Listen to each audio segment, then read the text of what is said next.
안녕하세요. 임플란트 타이거입니다. 여러분은 얼마를 가지셔야 부자라고 생각을 하십니까? 그리고 여러분은 지금 1년에 연봉을 얼마나 벌고 계신가요? 오늘은요, 사람인이라는 구인구직 매칭 플랫폼에서요, 성인 남녀 4,111명을 대상으로 부자의 기준을 조사한 결과에 대해서 한번 알아보려고 하는데요. 부자, 얼마가 우리나라의 부자의 기준일까? 자, 오늘 이 영상 궁금하시면 계속 봐주세요.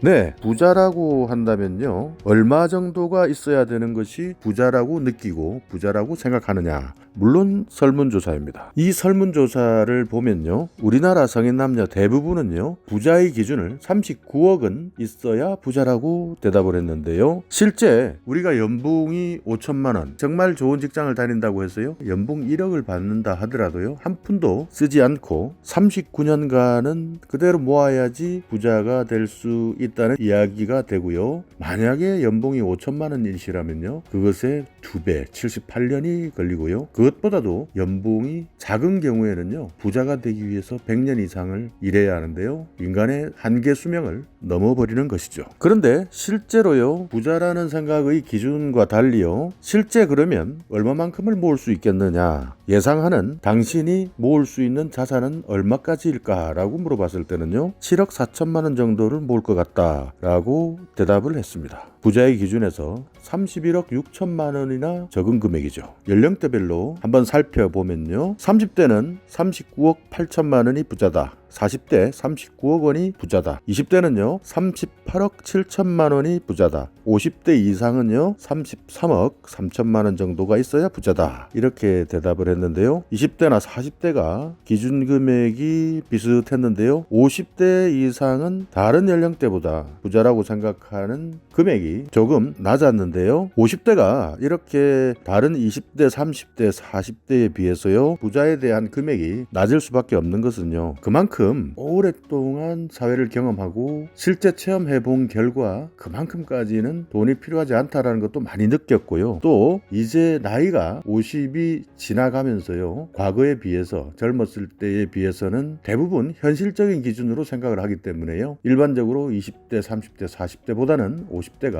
부자의 기준을 약 5억 원에서 6억 원 가량을 낮게 잡고 있었던 것입니다. 자, 이것을 성별로 한번 구분을 해 봤을 때는요, 남성은 39억 2천만 원이 부자다, 그리고 여성은 38억 2천만 원이 부자다. 남자가요 1억 정도 더 많았는데요, 이것을 결혼의 여부를 놓고 한번 비교를 해보면요, 결혼을 한 사람, 기혼자는 36억 4천만 원 정도가 있어야 한다, 그리고 결혼을 하지 않은 사람은요 39억 9천 정도가 있어야지 부자다, 이렇게 생각을 하고 있었는데요, 미혼자, 그러니까 결혼을 하지 않은 사람들이 훨씬 더 부자의 기준이 높았습니다. 약 3억 5천만 원 정도가 더 높았네요. 이렇게 기혼자들이 미혼자보다 부자의 기준을 낮게 잡은 이유는요, 결혼이나 출산 이런 활동들을 통해서요, 지출이 많이 커지면서 부유함 그 자체를 판단하는 기준을 현실적으로 많이 낮게 잡는 것도 있었다고 합니다. 그리고 미혼자 같은 경우에는 이런 현실의 결혼과 출산, 육아 부딪히는 경험들이 상대적으로 적기 때문에요, 기혼자에 비해서 3억 5천만 원 가량을 더 가지고 있어야 부자다, 이렇게 생각을 하고 있었네요.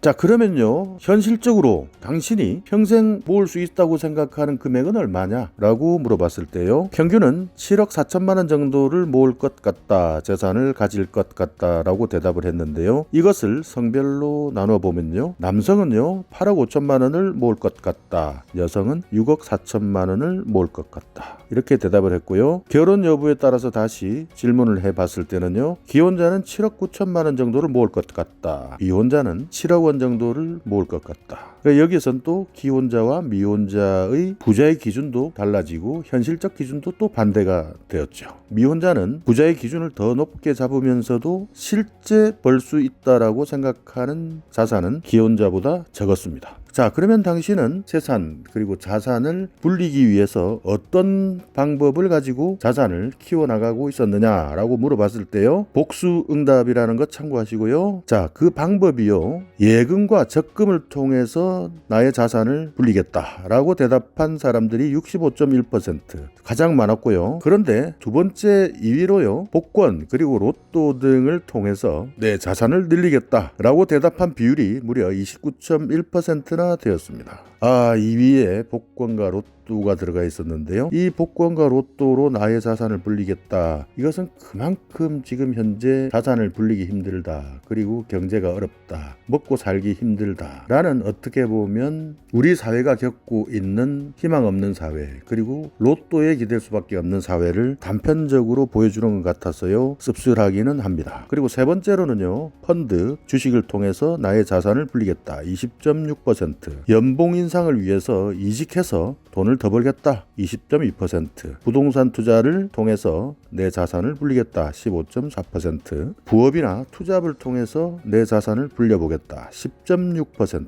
창업 준비 등을 통해서요, 자산을 불리기 위한 노력을 하고 있다. 10%.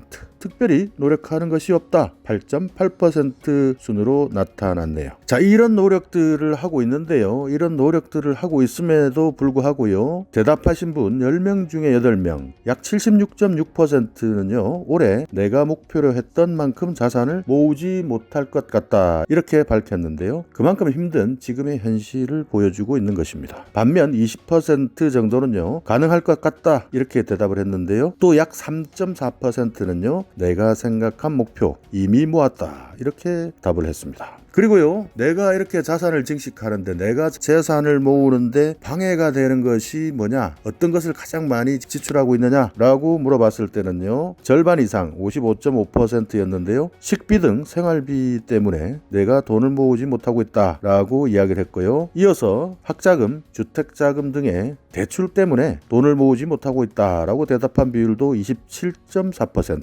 여행, 문화생활비 25.8%, 각종 보험료 25.2%, 자녀 육아와 교육비 때문에 돈을 모으지 못하고 있습니다 라고 대답한 분들은요, 22.3%의 순이었습니다. 지금 우리나라의 통계청, 그리고 금융감독원, 한국은행 이런 기관에서 발표하는 가계금융복지조사 결과에 따르면요, 2018년 3월 말 기준으로 우리나라 가구당 평균 자산은 4억 1,573만 원이었습니다. 자, 이 기준을 놓고 봤을 때 평균 자산 4억 1,573만 원을 가지고 있으면서 평생 모을 것 같다라고 생각하는 평균 금액은 7억 4천만 원, 여기에서도 차이가 있었고요. 그리고 부자가 될 기준은 39억 원 있어야 부자다라고 이렇게 말을 하고 있는 상황에서요, 우리나라 가구당 평균 자산의 9배 이상은 더 벌어야 부자라는 생각을 가지고 살 수가 있었는데요. 만족도도요, 10분의 1, 9분의 1의 만족도만 가지고 현실을 살아가고 있는 것 아닌가라는 슬픈 현실을 느낄 수가 있었습니다. 여러분의 자산은 얼마입니까? 여러분의 목표는 얼마입니까? 재산을 모으고 그리고 부자로서 살아가는 것이 행복한 삶이고 윤택한 삶이라는 것은 누구나 다 아는 이야기입니다.